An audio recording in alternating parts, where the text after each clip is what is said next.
Hello friends, മഴതൂര് മുംബൈയിലേക്ക് എല്ലാവർക്കും സ്വാഗതം. അങ്ങനെ രാത്രി തന്നെ അലീനയുടെ അടുത്തേക്ക് കിച്ചണിലേക്ക് വന്നിട്ട് വൈജയന്തി ചോദിക്കുന്നുണ്ട്, എടി നീ ഇന്ന് ഇവിടെ ബാലചന്ദ്രനെ വിളിച്ച് എന്താ പറഞ്ഞത്? അതുമല്ല ഇവിടെ നമ്മുടെ രോഹിത്തിൻ്റെ കൂട്ടുകാരാരെങ്കിലും വന്നിരുന്നു എന്ന് ചോദിക്കുക. ആ വന്നിട്ടുണ്ടായിരുന്നു. ആ വന്നു, ഒരു പെൺകുട്ടിയും കൂടിയാണ് വന്നത്. അതിന് ബാലചന്ദ്രനെ വിളിച്ച് പറയേണ്ട കാര്യം എന്താ? അല്ല, ഇവിടെ ഞാൻ മുത്തശ്ശിയോട് ആ കാര്യം ആദ്യം പറഞ്ഞത്. മുത്തശ്ശിയാണ് പറഞ്ഞത് ബാലചന്ദ്രൻ സാറിനെ വിളിച്ച് പറയാൻ. നിനക്ക് ഫോൺ നമ്പർ എവിടെ നിന്നാണ് കിട്ടിയത്? അല്ല, അത് കലണ്ടറിൽ എഴുതിയിട്ടുണ്ടായിരുന്നേ, അത് നോക്കി വിളിച്ചതാ. ശരി, അങ്ങനെ ഒരു ആവശ്യമുണ്ടെങ്കിൽ നീ എന്താ എന്നെ വിളിക്കാത്തത്? ആ, മാഡത്തിനെ വിളിച്ചാൽ മാഡം എങ്ങനെ പ്രതികരിക്കാമെന്ന് എനിക്കറിയില്ലല്ലോ. ഇടയ്ക്കൊരു ദിവസം ഞാൻ ഇത്തിരി ഫോൺ നമ്പർ തരാൻ വേണ്ടി ചോദിച്ചതല്ലേ, അന്ന് എന്താ എന്നോട് മാഡം പറഞ്ഞത് ഓർക്കുന്നുണ്ടോ? വീട്ടു ജോലിക്ക് നിൽക്കുന്നവർക്ക് ബാങ്ക് മാനേജറുടെ ഫോൺ നമ്പർ എന്തിനാന്ന് വരെ ചോദിച്ചു. അതുകൊണ്ടാണ് ഞാൻ പിന്നെ വിളിക്കാത്തത്. പിന്നെ നീ രോഹിത്തിൻ്റെ കാര്യത്തിൽ കൂടുതൽ അങ്ങ് ഇടപെടുന്നു വേണ്ട. അവൻ്റെ പല ഫ്രണ്ട്സും ഇവിടെ വരികയും എടുക്കുകയൊക്കെ ചെയ്യും. നീ അങ്ങനെ അങ്ങ് ഇടപെടേണ്ട കാര്യമില്ല. എന്തിനാ നിനക്ക് ഇത്ര ശുഷ്കാന്തി അവൻ്റെ കാര്യത്തിൽ എന്ന് വൈജയന്തി ചോദിക്കാട്ടോ. അപ്പോഴാണ് അലീന പറയുന്നത്, ഞാനിവിടെ വീട്ടു ജോലിക്ക് നിൽക്കുന്നതാണെങ്കിലും ഇവരൊക്കെ എൻ്റെ കൂടപ്പിറപ്പുള്ള പോലെയാണ് ഞാൻ കാണുന്നത്. അതുകൊണ്ടാണ് എനിക്ക് അങ്ങനെ തോന്നിയത്. തെറ്റായിട്ട് എന്തെങ്കിലും കണ്ടാൽ പറയണമെന്ന് തോന്നിയത്. അതല്ല, ഇനി വീട്ടിലാരെങ്കിലും വന്നാൽ മൈൻഡ് ചെയ്യണ്ട. അവരൊക്കെ ആരെ വേണോ വിളിച്ചുകൊണ്ട് വന്നോട്ടെ. അങ്ങനെയാണെങ്കിൽ എന്നോടത് പറയണം. ഞാൻ പിന്നെ അത് മൈൻഡ് ചെയ്യാൻ പോവില്ല. എടി, നീ കൂടുതൽ തർക്കുത്തരം പറയല്ലേ എന്നോട്. കൂടുതൽ എന്നോട് വല്ലതും പറഞ്ഞല്ലേ നാളെ തന്നെ നിന്നെ ഞാൻ ഇവിടുന്ന് പറഞ്ഞു വിടുന്നു വൈജയന്തി പറയാം. ഓ, ഇതിനിടയ്ക്ക് ഒരു ദിവസം എന്നെ പറഞ്ഞു വിടാൻ വേണ്ടി നോക്കിയതല്ലേ, എന്നിട്ട് നടന്നില്ലല്ലോ. പിന്നെയാണോ ഇത്? എന്തുവാടി നീ എന്നോട് തർക്കുത്തരം പറയുന്നോ? എന്നാൽ പിന്നെ നാളെ തന്നെ ഞാൻ പറഞ്ഞേക്കണേ, ഞാൻ കാണിച്ചു തരാം. അങ്ങനെയൊന്നും എന്നെ പറഞ്ഞയക്കത്തില്ല എന്ന് എനിക്ക് നല്ലപോലെ അറിയാം. പിന്നെ പറഞ്ഞയച്ചു കഴിഞ്ഞാൽ ഇത് എന്നെ പോലെ ജോലി ചെയ്യുന്ന ഒരാളെ മാഡത്തിന് ഇവിടെ കിട്ടും. അതൊക്കെ നിൻ്റെ തോന്നലടി, ഞാൻ കാണിച്ചു തരുന്നുണ്ട് എന്ന് പറഞ്ഞ് വൈജയന്തി അങ്ങ് പോവാം. കഴിച്ചുകൊണ്ടിരിക്കുന്ന സമയത്ത് ഡൈനിങ് ടേബിളിൻ്റെ അവിടെ വന്ന് ബാലചന്ദ്രനോട് അലീന പറയുന്നുണ്ട്, സാർ എനിക്ക് ലീവ് വേണം. നാളെ മുതൽ 2 ദിവസത്തെ ലീവാണ് വേണ്ടേ. ആ, എന്താ കാര്യം? ഞാൻ എറണാകുളത്ത് പോകുന്ന കാര്യം പറഞ്ഞില്ലേ? ഓ, എന്നാൽ പിന്നെ നീ ലീവ് എടുത്തോ എന്ന് പറയാട്ടോ. അപ്പോൾ വൈജയന്തിക്ക് ദേഷ്യം വന്നുണ്ട്. വൈജയന്തി പറയാം, എന്തിനാ ബാലചന്ദ്രൻ അവൻ ചോദിച്ച ഉടനെ ലീവ് കൊടുക്കണേന്ന്? അവളുടെ അധികാരം കണ്ടില്ലേ എന്നൊക്കെ പറയുമ്പോൾ അവിടെ നിന്നും കൊണ്ട് അലീന പറഞ്ഞിട്ടുണ്ട്, എനിക്കങ്ങനെ ആരുടെയും ഔദാര്യമൊന്നും ആവശ്യമില്ല. എനിക്ക് ആവശ്യപ്പെട്ട കാര്യമാണ് ഞാൻ ചോദിക്കുന്നത്. ഔദാര്യം ശരിക്കും പറഞ്ഞാൽ ഞാനാണ് നിങ്ങളോട് ചെയ്യുന്നത്. എന്ത് ഔദാര്യമാണ് നീ ഞങ്ങൾക്ക് ചെയ്തു തരുന്നത് എന്നല്ലേ വൈജയന്തി ചോദിക്കുമ്പോൾ അലീന പറയാം, അതെ, മാഡത്തിൻ്റെ അച്ഛൻ എന്നെ കാണാൻ വന്നപ്പോൾ ഇവിടെ മുത്തശ്ശിയുടെ കാര്യം നോക്കാൻ വയ്യാണ്ട് കിടക്കുകയാണ്. അങ്ങനെ ഒരാളെ നോക്കണമെന്ന് മാത്രമേ എന്നോട് പറഞ്ഞുള്ളൂ. വീട്ടു ജോലിയൊന്നും ഞാൻ ചെയ്യാനൊന്നും എന്നെ ഏൽപ്പിച്ചിട്ടില്ല. പിന്നെ ഞാനിതൊക്കെ ചെയ്യുന്നത് മാഡത്തിനെ പേടിച്ചിട്ടൊന്നുമല്ല. ഒരു മനസ്സാക്ഷി, എൻ്റെ കൂടപ്പിറപ്പുകളാണല്ലോ. എൻ്റെ അച്ഛനെപ്പോലെയാണ് ഞാൻ ഈ സാറിനെ കാണുന്നത്. ഇവരെല്ലാം എൻ്റെ സഹോദരങ്ങൾ പോലെ ഞാൻ കാണുന്നത്. അതുകൊണ്ടാണ് ഞാൻ ചെയ്യുന്നത്. അതുകൊണ്ടാണ് ഞാൻ പറഞ്ഞത് ഔദാര്യമാണെന്ന്. മതിയടി, നിർത്തിക്കോ, നീ കൂടുതൽ സംസാരിക്കില്ലേ എന്ന് വൈജയന്തി പറയാട്ടോ. ഉള്ളൊരു ലീവ്, പിന്നെ ഇത്ര അത്യാവശ്യമല്ലേ ലീവ് എന്നൊക്കെ പറഞ്ഞ് പറയാം. അപ്പോൾ അലീന പറയുന്നുണ്ട്, എനിക്ക് ലീവ് ചോദിക്കാതെ തന്നെ തരേണ്ടതാണ്. എൻ്റെ കടമ, നിങ്ങളുടെ കടമയാണ് എനിക്ക് ലീവ് തരേണ്ടത് എന്നൊക്കെ പറയാട്ടോ. എന്നിട്ട് അലീന അങ്ങോട്ട് പോകുന്ന സമയത്ത് തന്നെ ബബിതയും വൈജയന്തിയും കൂടെ അവിടെ നിന്ന് പറയാം, ഇവളെ മാറ്റിയേ പറ്റത്തുള്ളൂ. മാറ്റിയിട്ട് പുതിയ വേറെ ആരെങ്കിലും എടുക്കാം, വല്ല പ്രായമായിട്ടുള്ള ആരെങ്കിലും എടുക്കുന്നത് നല്ലതെന്ന് ബബിത പറയാം. അപ്പോൾ ബാലചന്ദ്രൻ പറയുന്നുണ്ട്, അത് ശരിയാ, അമ്മയുടെ ബാഗിനകത്ത് കാണും കുറേ ജോലിക്കാർ, നുള്ളിപ്പറക്കി എടുത്തോ.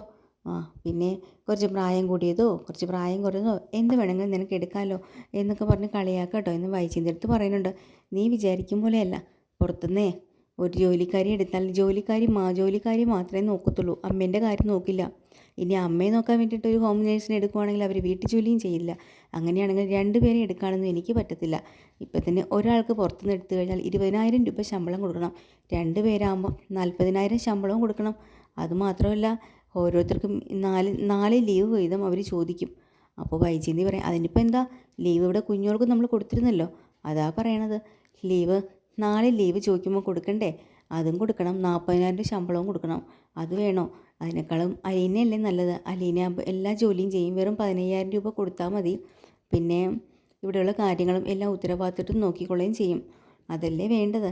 പിന്നെ 2 ലീവ് കൊടുത്താലും മതി എന്നൊക്കെ ഇങ്ങനെ പറയാട്ടോ ബാലചന്ദ്രൻ. അവസാനം വൈജയന്തി പെട്ടുപോയി.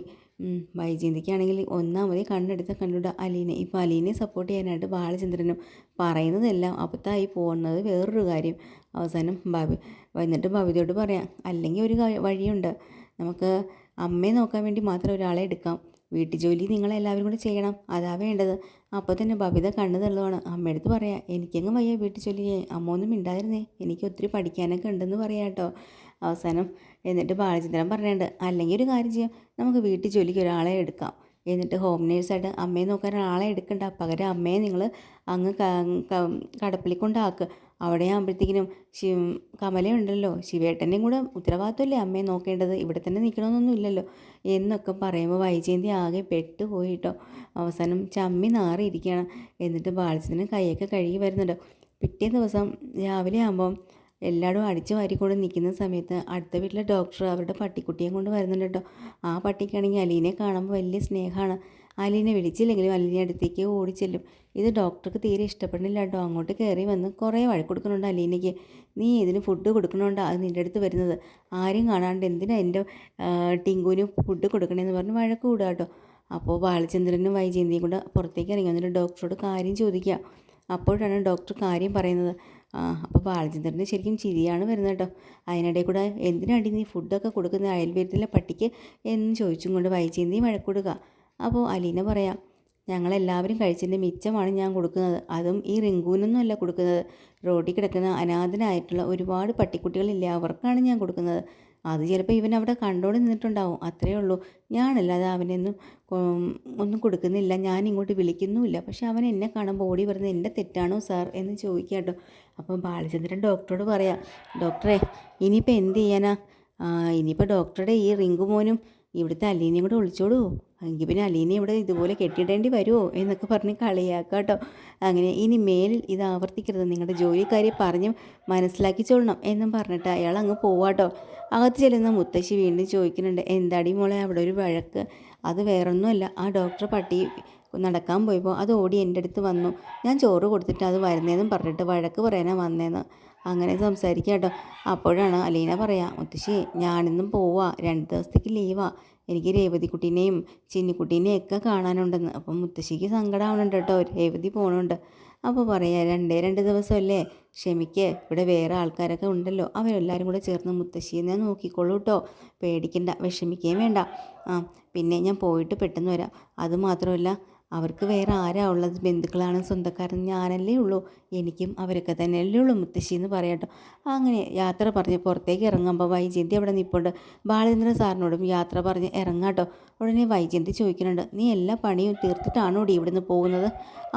പിന്നെ നാളെ വൈകുന്നേരം തന്നെ എത്തണം, ഇത്രയും പറയാട്ടോ. പറഞ്ഞ് തിരിയുമ്പോൾ തന്നെ അലീന ചോദിക്കുന്നുണ്ട്, അല്ല ഞാനിന്ന് ലീവ് ചോദിച്ചിരുന്നല്ലോ, 2 ദിവസം ലീവാണ്, നാളെ ലീവാ, പിന്നെ എന്തിനാ ജോലിയുടെ കാര്യങ്ങളൊക്കെ നിങ്ങൾ ചോദിക്കുന്നത്? ലീവായിട്ടുള്ള ഒരാൾ ജോലി ചെയ്യുമോ? അപ്പോഴാണ് വീണ്ടും ചോദിക്കുന്നത്, മാഡം ബാങ്കിൽ ലീവ് എടുത്തു കഴിഞ്ഞാൽ ബാങ്കിൽ ജോലി ചെയ്യുമോ? ഇല്ലല്ലോ, അന്ന് വീട്ടിലെ മറ്റുള്ള കാര്യങ്ങൾക്കല്ലേ ചെയ്യത്തുള്ളൂ എന്നൊക്കെ പറയുന്നുണ്ട്. അങ്ങനെ വൈജയന്തി വീണ്ടും അവിടെ നാണം കെടുവാട്ടോ. എന്നിട്ട് വൈജയന്തി പറയാം, ഞാൻ നിന്നെ നിർബന്ധിച്ചില്ല വീട്ടിൽ ജോലി ചെയ്യാനായിട്ട്, ചെയ്യിച്ചില്ല, പക്ഷേ എൻ്റെ കടമയാണ് എല്ലാം ചെയ്യണമെന്നുള്ളത്, അതുകൊണ്ട് ഞാൻ എല്ലാം ചെയ്തു വച്ചിട്ടുണ്ട്, ഞാൻ പോവാണ് എന്ന് പറയാട്ടോ. അത് കഴിഞ്ഞ് പോയി കഴിയുമ്പോൾ തന്നെ ബാലചന്ദ്രൻ എന്നത്തെയും പോലെ തന്നെ വൈജയന്തിക്ക് നല്ല ഉപദേശവും വഴക്കും കൊടുക്കുന്നുണ്ട്. ആരെയും ഇങ്ങനെ അളന്ന് തൂക്കരുത്, ഓരോരുത്തരെ കണ്ടു അറിഞ്ഞും വേണം പെരുമാറാൻ വൈജയന്തി, നിന്നോട് എത്ര പറഞ്ഞാലും നിനക്ക് മനസ്സിലാവില്ലേ എന്നൊക്കെ പറഞ്ഞ് വൈജയന്തിക്ക് നല്ല വഴക്കും കൊടുക്കാട്ടോ. എപ്പിസോഡ് തീരുക. പുതിയൊരു എപ്പിസോഡ് വീണ്ടും വരാൻ. ചാനൽ ഇഷ്ടമായി ലൈക്ക് ചെയ്യുക, ഷെയർ ചെയ്യുക, സബ്സ്ക്രൈബ് ചെയ്യുക. Thank you.